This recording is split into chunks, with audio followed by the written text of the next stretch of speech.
नमस्कार साथियों, मैं अनीता श्रीवास्तव आपका हार्दिक अभिनंदन करती हूँ। श्रीमद् वाल्मीकि रामायण में आज का प्रसंग है श्री राम के द्वारा जाबाली के नास्तिक मत का खंडन करके आस्तिक मत का स्थापन। जाबाली का यह वचन सुनकर सत्य पराक्रमी श्री रामचंद्र जी ने अपनी संशय रहित बुद्धि के द्वारा श्रुति सम्मत सदुक्ति का आश्रय लेकर कहा, विप्रवर, आपने मेरा प्रिय करने की इच्छा से यहाँ जो बात कही है वह कर्तव्य से दिखाई देती है, किंतु वास्तव में करने योग्य नहीं है। वह पथ्य सी दिखने पर भी वास्तव में अपथ्य है। जो पुरुष धर्म अथवा वेद की मर्यादा को त्याग देता है वह पाप कर्म में प्रवृत्त हो जाता है। उसके आचार और विचार दोनों भ्रष्ट हो जाते हैं, इसलिए वह सत्पुरुषों में कभी सम्मान नहीं पाता है। आचार ही यह बताता है कि कौन पुरुष उत्तम कुल में उत्पन्न हुआ है और कौन अधम कुल में, कौन वीर है और कौन व्यर्थ ही अपने को पुरुष मानता है, तथा कौन पवित्र है और कौन अपवित्र। आपने जो आचार बताया है उसे अपनाने वाला पुरुष श्रेष्ठ सा दिखाई देने पर भी वास्तव में अनार्य होगा। बाहर से तो पवित्र दिखने पर भी भीतर से अपवित्र होगा। उत्तम लक्षणों से युक्त सा प्रतीत होने पर भी वास्तव में उसके विपरीत होगा तथा शीलवान सा दिखने पर भी वस्तुतः वह दुःशील ही होगा। आपका उपदेश चोला तो धर्म का पहने हुए है, किंतु वास्तव में अधर्म है। इससे संसार में वर्ण संकरता का प्रचार होता है। यदि मैं इसे स्वीकार करके वेदोक्त शुभ कर्मों का अनुष्ठान छोड़ दूं और विधिहीन कर्मों में लग जाऊं, तो कर्तव्य अकर्तव्य का ज्ञान रखने वाला कौन समझदार मनुष्य मुझे श्रेष्ठ समझकर आदर देगा। उस दशा में तो मैं इस जगत में दुराचारी तथा लोक को कलंकित करने वाला समझा जाऊंगा। जहाँ अपनी की हुई प्रतिज्ञा तोड़ दी जाती है, उस वृत्ति के अनुसार बर्ताव करने पर मैं किस साधन से स्वर्ग लोक प्राप्त करूंगा, तथा आपने जिस आचार का उपदेश दिया है वह किसका है जिसका मुझे अनुसरण करना होगा, क्योंकि आपके कथनानुसार मैं पिता आदि में से किसी का कुछ भी नहीं हूँ। आपके बताए हुए मार्ग से चलने पर पहले तो मैं स्वेच्छाचारी हूँगा, फिर यह सारा लोक स्वेच्छाचारी हो जाएगा, क्योंकि राजाओं के जैसे आचरण होते हैं प्रजा भी वैसा ही आचरण करने लगती है। सत्य का पालन ही राजाओं का दया प्रधान धर्म है, सनातन आचार है, अतः राज्य सत्य स्वरूप है। सत्य में ही संपूर्ण लोक प्रतिष्ठित हैं। ऋषियों और देवताओं ने सदा सत्य का ही आदर किया है। इस लोक में सत्यवादी मनुष्य अक्षय परम धाम में जाता है। झूठ बोलने वाले मनुष्य से सब लोग उसी तरह डरते हैं जैसे सांप से। संसार में सत्य ही धर्म की पराकाष्ठा है और वही सबका मूल कहा जाता है। जगत में सत्य ही ईश्वर है। सदा सत्य के ही आधार पर धर्म की स्थिति रहती है। सत्य ही सबकी जड़ है। सत्य से बढ़कर दूसरा कोई परम पद नहीं है। दान, यज्ञ, होम, तपस्या और वेद, इन सब का आधार सत्य ही है। इसलिए सबको सत्य परायण होना चाहिए। एक मनुष्य संपूर्ण जगत का पालन करता है, एक समूचे कुल का पालन करता है, एक नरक में डूबता है और एक स्वर्गलोक में प्रतिष्ठित होता है। मैं सत्य प्रतिज्ञ हूँ और सत्य की शपथ खाकर पिता के सत्य का पालन स्वीकार कर चुका हूँ। ऐसी दशा में मैं पिता के आदेश का किस लिए पालन नहीं करूँ। पहले सत्य पालन की प्रतिज्ञा करके अब लोभ, मोह अथवा अज्ञान से विवेक शून्य होकर मैं पिता के सत्य की मर्यादा भंग नहीं करूँगा। हमने सुना है कि जो अपनी प्रतिज्ञा झूठी करने के कारण धर्म से भ्रष्ट हो जाता है, उस चंचल चित्त वाले पुरुष के दिए हुए हव्य कव्य को देवता और पिता नहीं स्वीकार करते हैं। मैं इस सत्य रूपी धर्म को समस्त प्राणियों के लिए हितकर और सब धर्मों में श्रेष्ठ समझता हूँ। सत्पुरुषों ने जटावल्कर आदि के धारण रूप तापस धर्म का पालन किया है, इसलिए मैं भी उसका अभिनंदन करता हूँ। जो धर्मयुक्त प्रतीत हो रहा है किंतु वास्तव में अधर्म रूप है, जिसका नीच क्रूर, लोभी और पापाचारी पुरुषों ने सेवन किया है, ऐसे छात्र धर्म का मैं अवश्य त्याग करूंगा।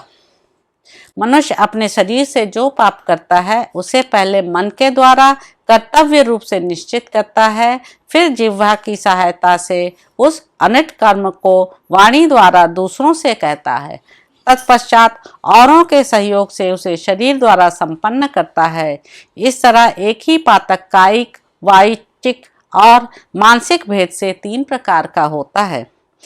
पृथ्वी, कीर्ति, यश और लक्ष्मी, ये सब की सब सत्यवादी पुरुष को पाने की इच्छा रखती हैं और शिष्ट पुरुष सत्य का ही अनुसरण करते हैं।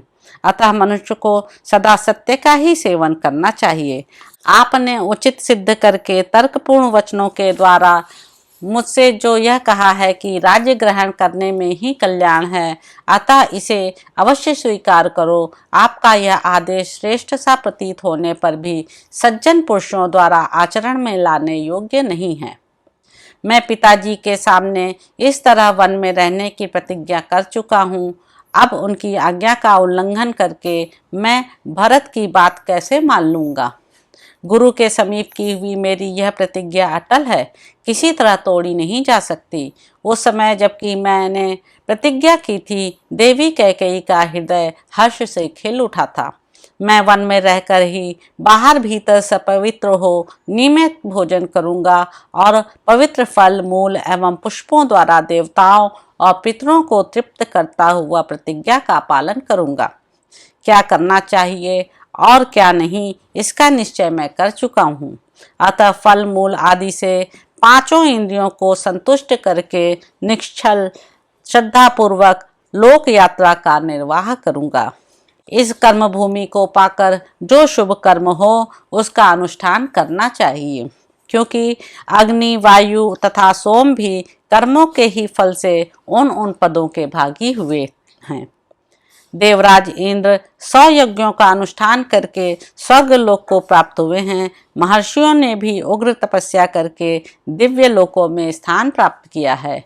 उग्र तेजस्वी राजकुमार श्री राम परलोक की सत्ता का खंडन करने वाले जाबाली के पूर्वोक्त वचनों को सुनकर उन्हें सहन न कर सकने के कारण उन वचनों की निंदा करते हुए पुनः उनसे बोले, सत्य, धर्म, पराक्रम, समस्त प्राणियों पर दया, सबसे प्रिय वचन बोलना तथा देवताओं, अतिथियों और ब्राह्मणों की पूजा करना, इन सबको साधु पुरुषों ने स्वर्गलोक का मार्ग बताया है।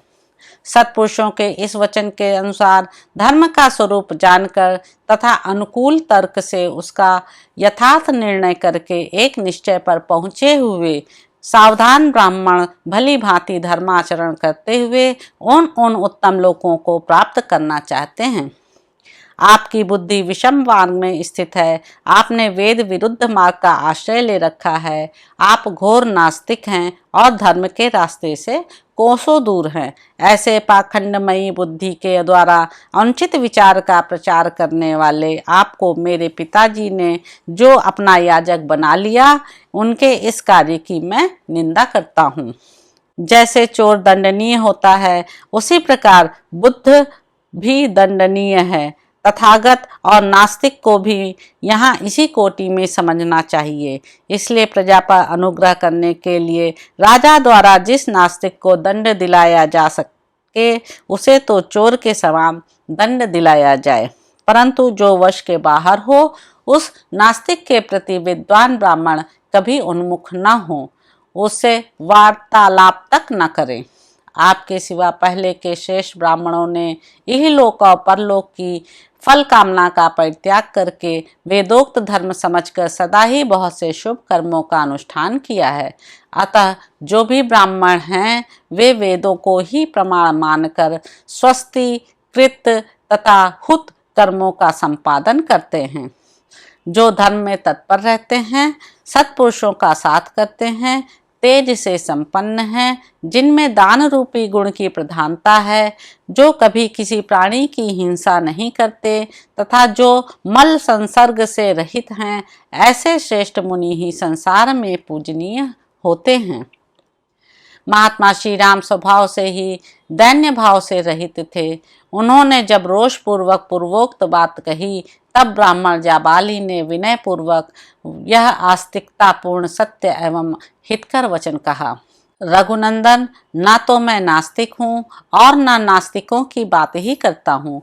परलोक आदि कुछ भी नहीं है, ऐसा मेरा मत नहीं है।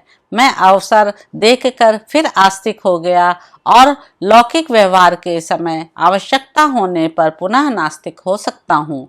नास्तिकों की सी बातें कर सकता हूँ। इस समय ऐसा अवसर आ गया था जिससे मैंने धीरे धीरे नास्तिकों की सी बातें कह डाली। श्री राम, मैंने जो यह बात कही इससे मेरा उद्देश्य यही था कि किसी तरह आपको राजी करके अयोध्या लौटने के लिए तैयार कर लूं। तो इस प्रकार साथियों, अयोध्या कांड में निहित 109वां सर्ग यहाँ पर पूर्ण होता है। इसके अगले अंक में आप जानेंगे कि वशिष्ठ जी का सृष्टि परंपरा के साथ इक्ष्वाकु कुल की परंपरा बताकर ज्येष्ठ के ही राज्याभिषेक का औचित्य सिद्ध करना और श्री राम से राज्य ग्रहण करने के लिए कहना। अब आपसे अगले अंक में मुलाकात होगी। आप मेरे YouTube चैनल संवाद विद अनीता को लाइक करें, शेयर करें, सब्सक्राइब करें। धन्यवाद साथियों।